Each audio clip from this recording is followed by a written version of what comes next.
Thanks for downloading another segment from the Best of the Classic Metal Show. The Classic Metal Show is heard live on Saturdays from 9 p.m. to 3 a.m. Eastern, exclusively at www.theclassicmetalshow.com.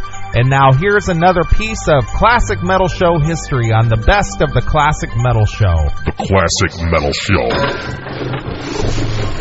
It's the Classic Metal Show right here on theclassicmetalshow.com. That Richie Kotzen, of course, from one of the albums I've been celebrating for the past 3 years, the Into the Black release, that one called You Can't Save Me.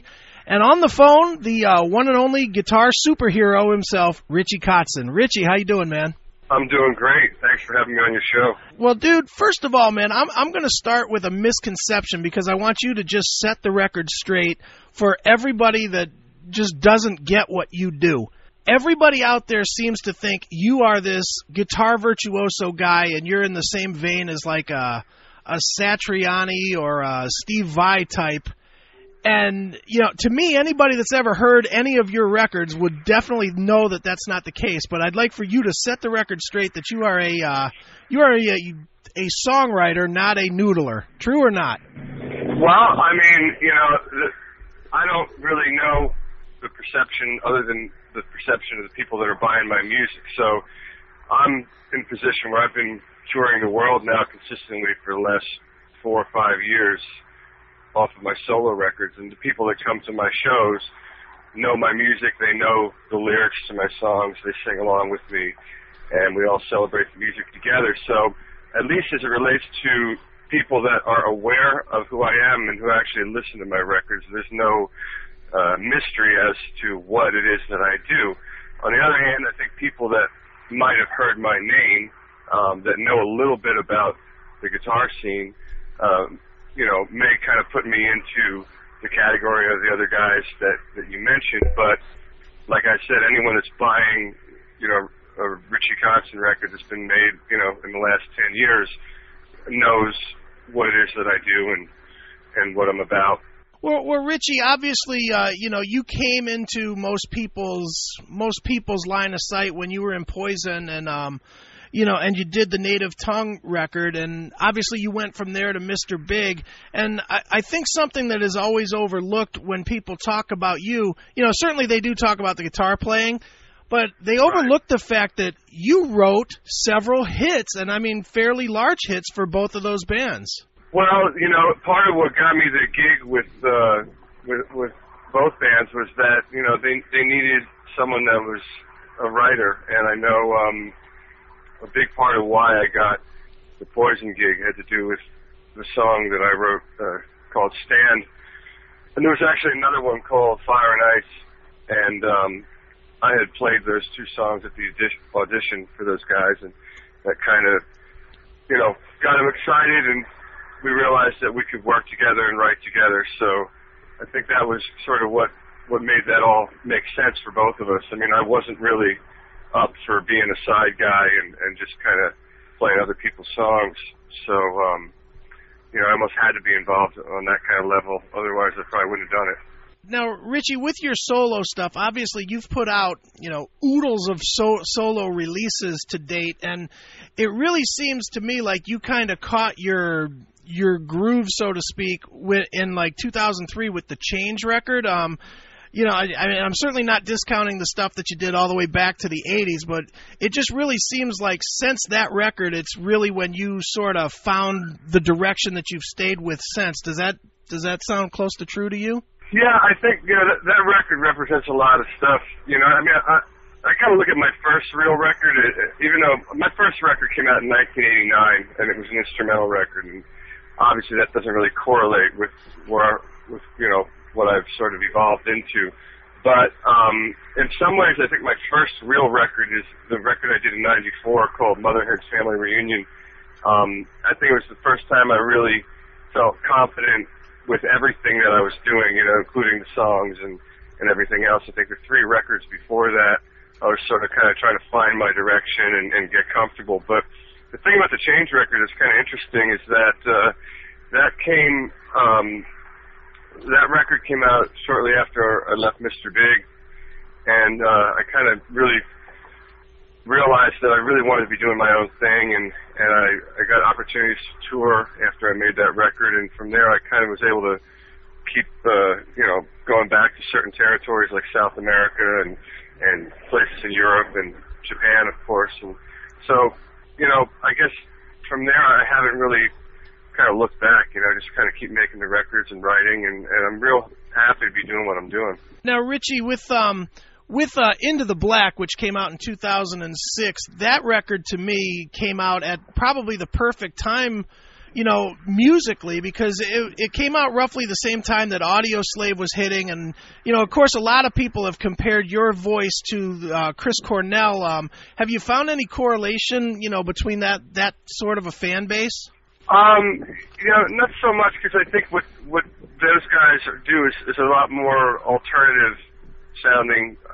I think my music has always been kind of blues, and even though it's rock, it's been more blues based, and even some older soul kind of influences and some of my stuff, like songs like Fooled Again or Faith. I think there's more of a blues soul rock thing there. I never really delved into the kind of world of alternative, and I think that the comparison is flattering, because I know he's considered a great singer, but I think it has to do with a tonality issue. I mean, before Chris Cornell, when I made my second record, I was getting compared to David Coverdale.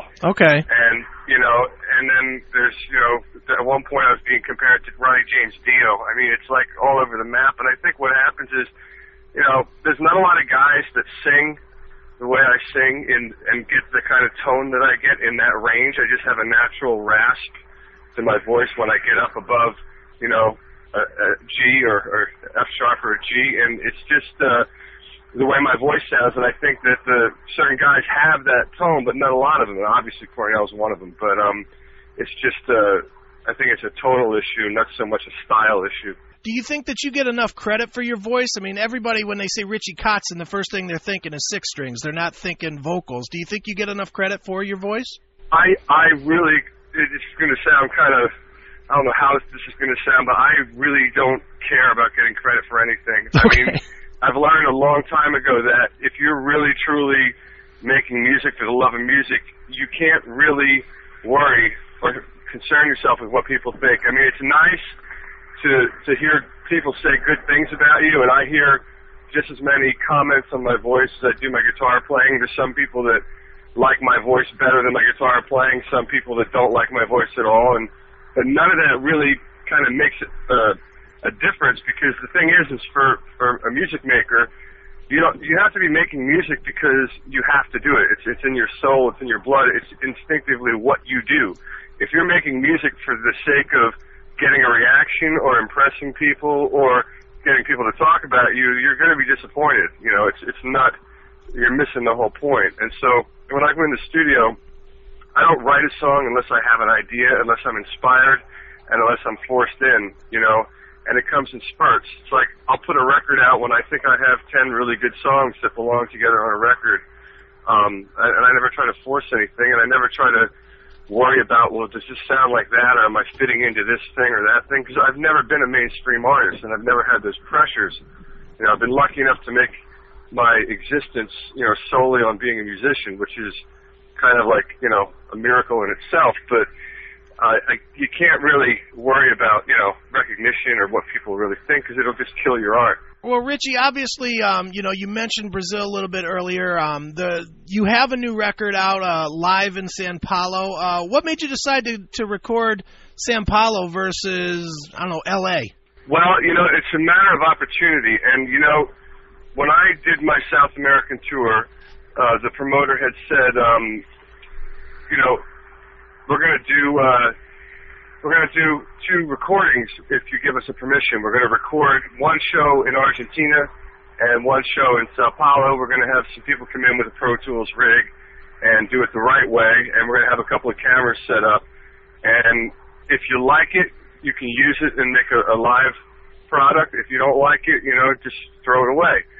And so I said, all right, that's great. I never have had an opportunity to record a live show in that kind of a fashion. In other words, what I would call the right way. So okay.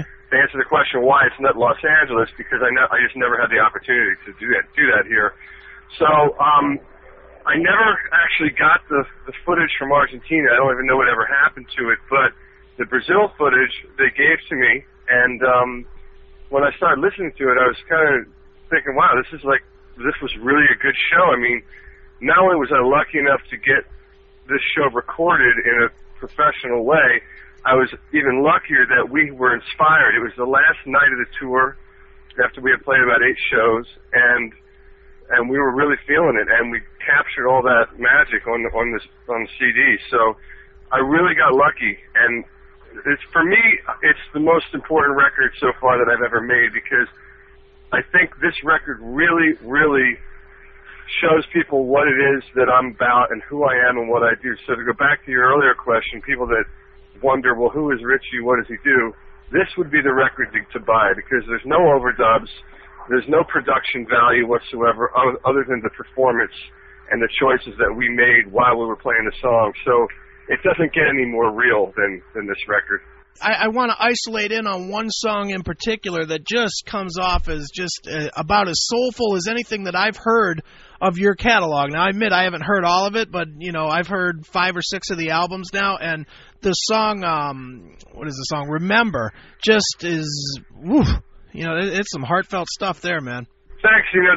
That song, actually, I think the live version of that song is probably, the live version that's on the new record is probably better than the studio version, which I don't know if that happens too often, but, it's a fun song to play. There's certain songs that I always play in my set just because they're enjoyable, Well, Richie, obviously you were in Poison, which was a big, I'm going to call it a big show band, for lack of a better term, because it certainly, right. I can't imagine for you that it was the most challenging to, doing the bulk of the songs that you played night after night.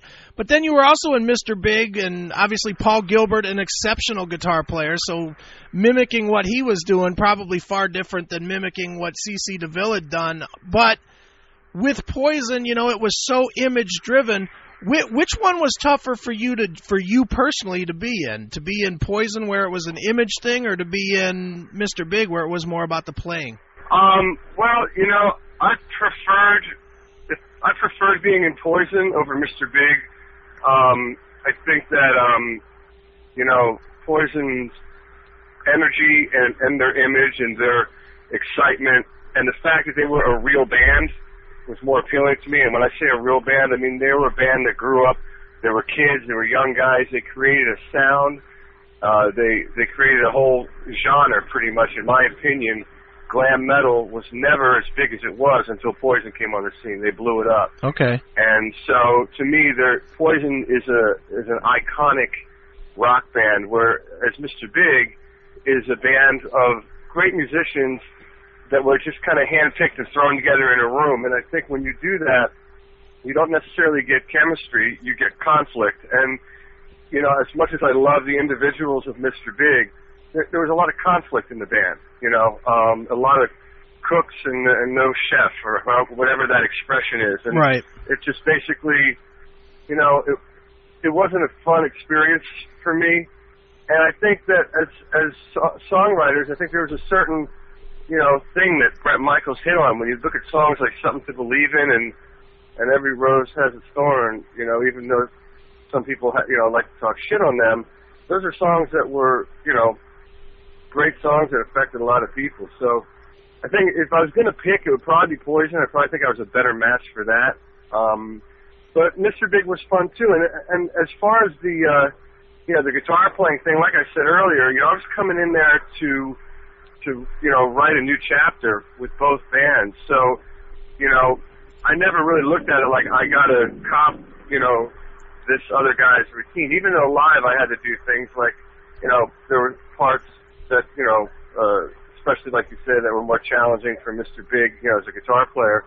But at the same time, I grew up, coming up through the same channels as Paul did on Shrapnel Records. So it wasn't like I was hearing anything that was unfamiliar to my ears. Okay. It's all stuff that I kind of heard and had played myself. So it was a learning experience on both sides, Well, the new record from Richie Kotzen is called Live in Sao Paulo. It is a live record. Go Faster is another one that is still fairly fresh out there as well, if you want to pick that one up as well.